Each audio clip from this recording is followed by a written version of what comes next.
عارفين لما حد ياكل أكلة دسمة شوية أو مثلا ياكل أكلة تقيلة أو حاجة مسبكة أو محمرة أو فاست فود، ويبتدي يقول أنا حاسس كده بحالة من الحرقان في المعدة، حاسس إن الأكل كأنه لسه طابق على نفسي، مش قادر أتنفس، معدتي دايما وجعاني، عندي حموضة، حاسس بطعم حامض في بقي.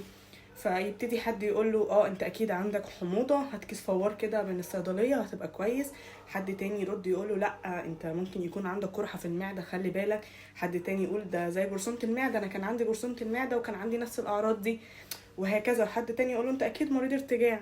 فحصل تداخل ما بين الحموضه العاديه اللي بتحصل لاي حد بياكل وجبه دسمه، وما بين قرحه المعده وجرثومه المعده وارتجاع المريء المزمن. فخلينا كده نتكلم عن كل موضوع لوحده عشان نفهم امتى اقدر فعلا اجيب كيس فوار من الصيدليه، وامتى انا محتاجه ازور الطبيب عشان يكشف عليا كشف كامل ويحدد لي العلاج المناسب. طب يعني ايه حرقان معده؟ او اوصف لي كده انت حاسس بايه، زي ما يكون في نار او حاجه طالعه في حلقي او في صدري حرقاءه قوي كأن في نار. هو الوصف الادق ليه، او اغلب الناس لما بتوصفه يا دكتور في نار في صدري. فده اغلب الوقت بيكون نتيجه زياده حمض المعده، نتيجه اكل غلط او عاده غلط انا بعملها في خلال يومي، وهي اللي مسببه لي ده. مش دايما بتكون مرض كبير، ممكن اعرض نتيجه زي ما قلنا العاده غلط. بمجرد ما بنظبط العاده دي، او بمجرد ما بنظبط طريقه اكلنا ونظام اكلنا، الموضوع بيتظبط معانا جدا وما بنحتاجش لاي علاجات خالص، وهو بس مجرد كان روتين اليوم ماشي بشكل غلط، او نوعيه الاكل بتاعتنا هي اللي غلط. طيب ايه من الاسباب الشائعه قوي واللي 3/4 بيعملها غلط خلال اليوم اصلا؟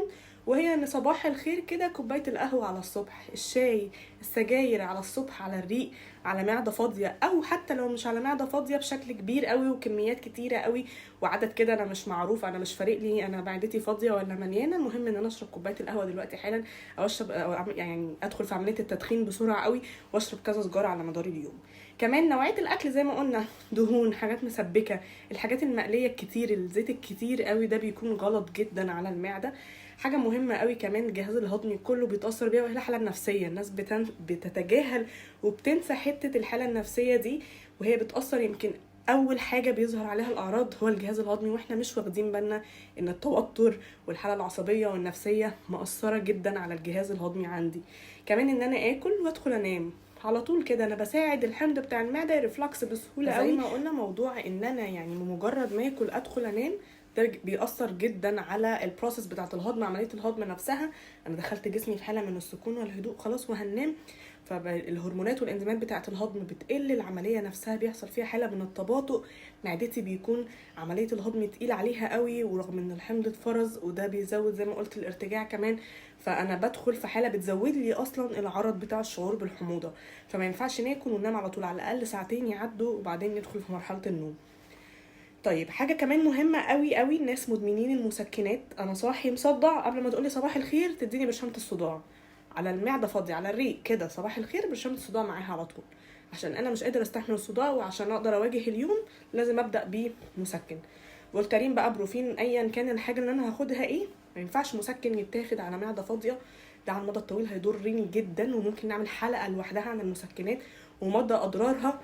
فالمسكنات اي حاجه على الريق ما ينفعش ابدا يومي ولا بقهوه ولا بتدخين ولا بمسكن على الريق، وما ينفعش يكون مكتوب لي دواء يتاخد بعد الاكل وانا عشان نسيت او مكسل اكل او مش قادر او تعبان وماليش نفسي اكل اكسل واخده على معده فاضيه. مضادات حيويه بقى ايا كان الدواء اللي مكتوب لي ايه، فيتامينات، انواع الفيتامينات، في الفيتامينات لازم تتاخد بعد اكل، ونعمل برضو حلقه ونقول كل حاجه ايه قبل اكل وايه بعد الاكل، وايه امتصاصه بيزيد مع الاكل وامتصاصه بيقل مع الاكل.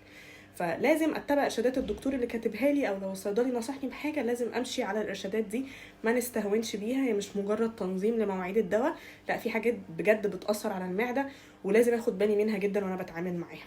العادات دي لما هاخد بالي منها، اقلل تدخين، ما اكلش وانام، احافظ على مواعيد الدواء بتاعتي، اقلل توتر وعصبيه، كل ده هيأثر معايا جدا في العرض بتاع الحموضه، وهلاحظ تحسن كبير جدا ممكن من غير علاج كمان. طيب خلاص انا اكلت ولا شعور الحموضه انا مش قادر استحمله، الموضوع مضايقني قوي مش عارف اركز، ممكن انزل الصيدليه ساعتها اجيب حاجه مؤقته تعالج للعرض ده، جافيسكون، مالوكس، انتودين، رينيه، حاجه كده مضاده للحموضه، واقول للصيدلي وهو بسهوله جدا هيطلع لي حاجه تعادل الحموضه اللي موجوده عندي. امتى ابتدي الجا لطبيب؟ لو الموضوع متكرر بشكل يومي ايا كان ايه اللي انا باكله، انا بمجرد ما حاجه بتنزل معدتي شعور النار ده اللي بيطلع في صدري بيكون ظاهر قوي قوي، الحموضه شديده قوي، مش قادر استحمل، انا بقيت اخاف اكل اصلا علشان ما احسش بشعور الحموضه ده.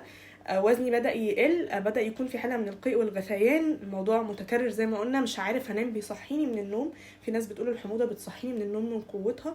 كل دي اعراض ابدأ بيها ان انا افكر بقى لا انا خلاص كده لازم اروح لدكتور، مش مجرد فوار حموضة زي ما الناس قالت. حاجة كمان لما ابتدي الاحظها، لو الكحة زايدة عندي بسبب شعور الحموضة، في ناس بيبقى عندها كحة مش كحة برد ولا كحة ببلغم ولا كحة ناشفة، لا هي كحة المخاط زايد فيها من كتر ما الحموضه عاليه قوي، فبتشرقني او بتعمل لي زي كحته كده او حرقان في الحلق، فيبتدي المخاط يزيد عشان يخفف لي من حده الحموضه دي، فاحس ان هي كحه بلغم، بس هي للاسف كحه ناتجه عن الارتجاع او الحموضه العاليه اللي حاصله دي من الاعراض برضو اللي ابتدي اكشف فيها. او لو طعم المراره في بقي دايما ظاهر، انا واكل مش واكل، في حاجه مره في بقي، او حاسس بطعم الحموضه في بقي عاليه قوي، كل الحاجات دي لو بشكل مستمر قوي وايام متكرره نبتدي نكشف فيها، لان الدكتور هيوجهنا ساعتها للتحاليل المناسبه اللي لازم نعملها، وهيكتب لنا علاج مؤقت لحد ما نتيجه التحليل تطلع علشان اعرف العلاج اللي المفروض ان انا امشي عليه. هنا ساعتها لازم ناخد بنصيحه الدكتور خلاص. كل عرض بيظهر على جسمنا مش بيكون عيب من جسمنا خالص، ومش شرط يكون مرض كبير، بس بيكون انذار بسيط كده من جسمك بيقولك خد بالك مني، ريح جهازك الهضمي، اهتم بعاداتك اليومية، وركز في تفاصيل يومك، علشان بدأ يبقى فيه انذار بألم هنا او انذار بحاجة انت المفروض تاخد بالك منها وتبتدي تحسن طريقة عيشتك، علشان ده هيأثر بعد كده لو انا ما خدتش بالي بالسلب اكتر على جسمي والاعراض هتزيد. فالمفروض ان احنا نفهم او يبقى عندنا حالة من الوعي مع جسمنا، عشان كل ما وعينا وفهمنا هيزيد لجسمنا كل ما صحتنا هتتحسن اكتر.